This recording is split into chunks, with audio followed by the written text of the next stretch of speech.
Dan untuk mengulas saham anak usaha BRI dan perdagangan sesi pertama, sudah ada rekan kami Syarifah Rahma yang akan membahasnya dalam segmen Markets Now.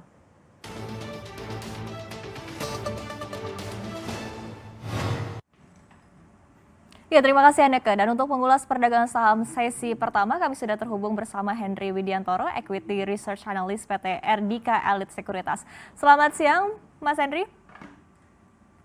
Selamat Ya, siang, Mbak. kalau kita lihat di sini di sesi pertama yang menarik ini adalah pergerakan dua saham yaitu BRIS dan juga Agro begitu kalau kita lihat di sini bahkan cenderung mengamuk begitu lebih dari hampir 20% untuk BRIS dan juga Agro ini sekitar 14%. Nah, seperti apa? Apa yang menjadi penyebab latar belakang di balik kinerja yang melesat untuk kedua emiten ini pada perdagangan hari ini? Betul sekali, Mbak. Kita lihat memang untuk kedua emiten ini, yaitu Abris dan Agro, salah satu grup dari Bank BRI mengalami penguatan sangat signifikan ya, bahkan lebih atau di atas dari 10% di sini. Kita lihat penguatannya sangat signifikan. Penyebabnya kenapa? Kita lihat di sini sangat banyak sekali untuk sentimen dari, saya bilang BRIS dulu ya, di mana BRIS saat ini sentimennya tamat dari penempatan dana transport dari yang mana akan dialokasikan ke syariah di sini. Kita lihat dari sebelumnya konversi aset di bank konvensional ke syariah yang mana sampai saat ini proyeknya atau progresnya sudah sangat luar biasa, kurang lebih 80% ke atas aset yang sudah ditransfer. Terus kemudian ada sentimen lagi mengenai dari saya bilang adalah potensi merger dan merger bank-bank syariah yang mana di sini akan bersama-sama Bank Mandiri Syariah, Bank BRI Syariah dan Bank Tabungan Negara Syariah. Di sini yang ada satu lagi yang mana dia itu atau mereka itu akan melakukan merger. Mergernya di sini kita lihat potensinya sangat luar biasa, akan menjadikan salah satu bank syariah terbesar di Indonesia, kita lihat di sini. Oke, ini artinya Bagaimana ada dengan kemungkinan Agro? ya. Oke, ini artinya ada kemungkinan bahwa aksi Dengan korporasi BRI Group ini juga turut melatar belakangi begitu ya meningkatnya melesatnya bahwa pergerakan emiten ini. Seperti itu. Betul, Pak. Kita lihat potensi dari merger yang akan diadakan, yang sudah diinisiasikan oleh kita lihat Kementerian BUMN di sini sangat berpengaruh, sangat signifikan, berpotensi sangat berpengaruh, sangat signifikan. Karena kita lihat total aset apabila kita gabung semuanya akan jumlahnya sangat besar untuk bank-bank syariah yang ada di Indonesia. Nah, ketika mereka bergabung, mereka mempunyai pangsa pasar yang besar dan mereka berpotensi untuk meningkatkan pangsa pasar yang besar saat ini. Karena kita lihat bahwasanya saat ini tren dari masyarakat Indonesia sudah beralih kepada syariah ya, yang mana di sini perbankan atau bank konvensional sudah mengarah pada tren itu. Kita lihat saat ini saja 9%, hanya 9% dari kita lihat pangsa pasar bank syariah yang baru ada saat ini. Peluangnya masih sangat besar, masih ada kurang lebih 90% yang kita bisa bank-bank syariah ini bisa guide lagi. Oke, peluangnya masih sangat besar, ini menarik sekali. Tapi Gitu, sebelum Mbak. itu juga kalau kita lihat sebetulnya untuk emiten BRIS maupun juga Agro ini juga kan memiliki pangsa pasar yang berbeda begitu. Nah, kemudian terkait dengan untuk emiten ini memang udah ada kita ketahui bahwa memang memiliki pangsa pasar yang berbeda. Apakah ini lebih karena sentimen syariah atau karena memang korporasi dari BRI Group sendiri ini kalau kita lihat seperti apa Anda melihatnya?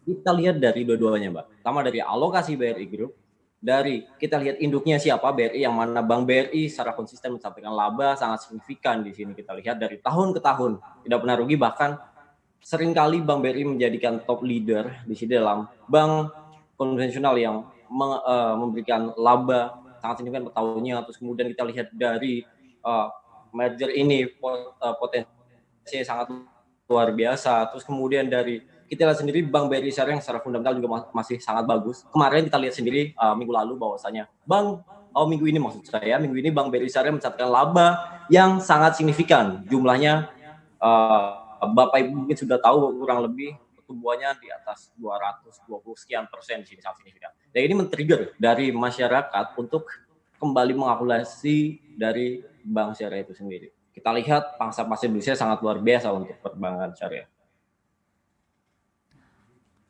Oke, nah kalau kita lihat di sini kan memang untuk kinerja sendiri ini juga labanya besar sekali begitu ya, hingga 200%. Nah kemudian seperti apa Anda melihatnya karena saat ini kita ketahui sedang dalam kondisi pandemi virus corona begitu di tengah kondisi perusahaan yang setengah struggling, tengah berupaya untuk bertahan di tengah kondisi pandemi ini. Tapi justru BRIS kita ketahui mendapatkan ataupun juga berhasil meraup laba yang begitu besar. Apa yang menjadi perbedaan begitu atau apa yang menjadi sesuatu yang terdapat di dalam BRIS ini sendiri begitu hingga akhirnya bisa menciptakan kinerja seperti ini?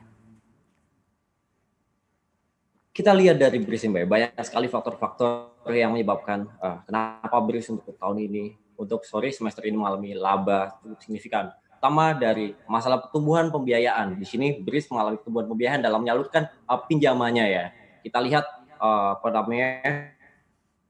pertumbuhannya sangat luar biasa, di mana pertumbuhan dari pembiayaan ini didominasi oleh segmen retail, yang mana kita lihat ada sektor dari mikro dan consumer masyarakat. Nah ini kita lihat kedua sektor ini dari mikro dan consumer ini sangat berkontribusi secara positif terhadap pendapatan dan laba bersih dari BRI Syariah itu sendiri. Terus kemudian kita lihat lagi kemarin baru saja kita lihat ada alokasi atau konversi BRI Syariah dari bank BRI konvensional ke BRI Syariah yang kemarin diadakan di Aceh kan. Nilai konversinya pun sangat luar biasa, cukup besar dan terrealisasi juga sangat signifikan di sini kurang lebih 80%.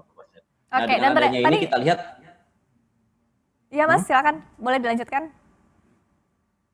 Udah itu aja Mbak.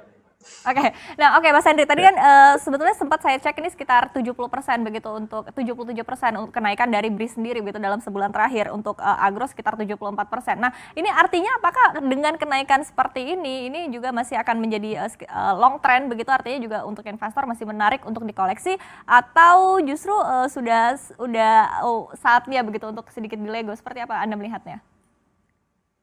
Kalau saya melihat di sini, Mbak, untuk kecenderungan dari saham BRIS itu sendiri, kita kan sudah lihat naiknya sudah sangat signifikan per hari ini ya, di atas 50% tadi Mbak bilang. Kita lihat in short term kemungkinan besar akan ada terjadi profit taking untuk Bank BRI Syariahnya. Namun apabila kita lihat dengan investment horizon yang lebih panjang, kita lihat ada kemungkinan Bank BRI Syariah mengalami penguatan uptrend yang masih cukup panjang di sini. Namun kita lihat untuk jangka pendek ada potensi terjadi koreksi. Disarankan untuk investor untuk melakukan aksi profit taking pada Syariah. Artinya untuk jangka panjang ini masih menarik untuk dikoleksi? Kita lihat jangka panjang masih menarik, selain dari fundamental cukup bagus, prospeknya cukup bagus, dari kita bilang cerita ya, dari mergernya yang cukup bagus juga di sini. Oke, seiring dengan saat ini kalau kita lihat kan kecuali hari ini ya IHSG memerah, namun sebelumnya IHSG kita ketahui juga sempat melesat begitu dalam sepekan terakhir. Nah pertanyaannya adalah dengan IHSG ini melesat, kita lihat juga di satu sisi bahwa ada penurunan juga untuk harga emas. Nah seperti apa Anda melihatnya untuk tren emas saat ini? Nah, kita lihat untuk emas prospeknya saat ini ya. Harga emas saat ini berada pada level yang konsolidasi, yang kita lihat secara teknikal harga emasnya sekarang berada pada level kurang lebih 1928 troy ounce ya Mbak ya. Di mana kita lihat telah terjadi koreksi dari harga emas yang mengalami tren penguatan, lebih terjadi breakout di level 2000 di sini.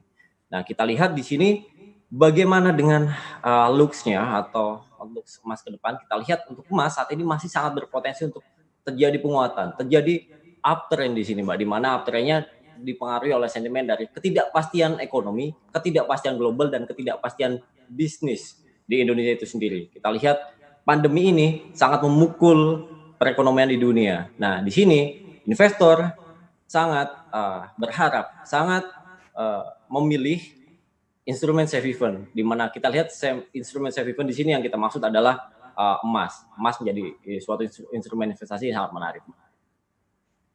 Oke, siap. Terima kasih sekali Mas Henry atas waktunya bersama kami di Power Lunch CNBC Indonesia.